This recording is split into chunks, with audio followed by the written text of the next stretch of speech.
Sa mga hindi pa nakakaalam, ito pala ang kasaysayan ni Deo Jarito Balbuena o tawag sa kanya ay Diwata Pares Teres. Samahan ninyo ako at alamin natin.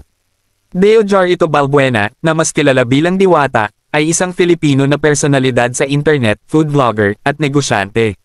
Siya ay ipinanganak noong ika-31 ng Agosto taong 1982 sa Northern Samar. Sa murang edad na 17, nagpunta siya sa Metro Manila upang maghanap ng mas magandang oportunidad. Maagang buhay at mga hamon. Lumaki si Diwata sa isang mahirap na komunidad ng mga magsasaka sa Samar.